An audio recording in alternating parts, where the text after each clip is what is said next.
Hey there, young math explorers, are you ready to become word problem masters?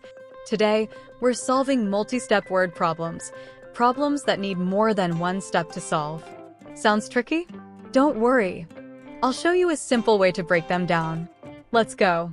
Imagine you're at a birthday party and you want to know how many cupcakes are left after you share them with your friends. You might need to add some cupcakes first, then subtract the ones you gave away. That's a multi-step problem. You have to do more than one calculation. Multi-step word problems use different math operations like addition, subtraction, multiplication, division. We just have to follow the steps one at a time. To solve any word problem, remember this super easy trick. R.U.D.E. R. Read the problem carefully. U. Underline the important numbers and words. D. Decide what operations to use. Add, subtract, multiply, or divide. E.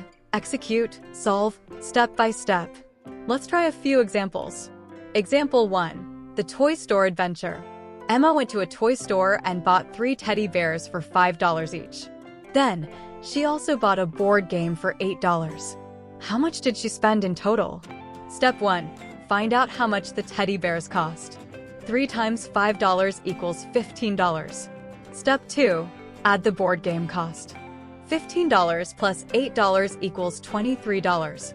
Emma spent $23 in total. See? We just followed the steps.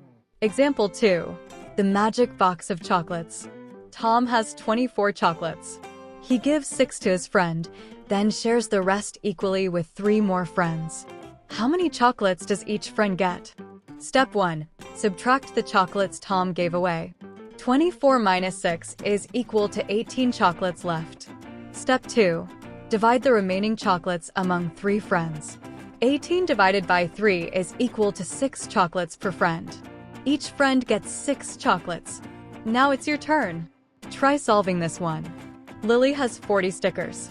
She gives 12 to her best friend, then buys 20 more stickers. How many stickers does she have now? A. 40. B. 48. C. 52. Pause the video and think about it. Got the answer? The correct answer is B. 48 stickers. Great job, math heroes. You learned how to break down tricky word problems into easy steps. Remember, heavy checkmark, read carefully. Heavy checkmark, underline important numbers. Heavy checkmark, decide what math to use. Heavy checkmark, solve one step at a time. Thanks for learning with us. Don't forget to like, subscribe, and share for more fun math lessons. See you in the next adventure.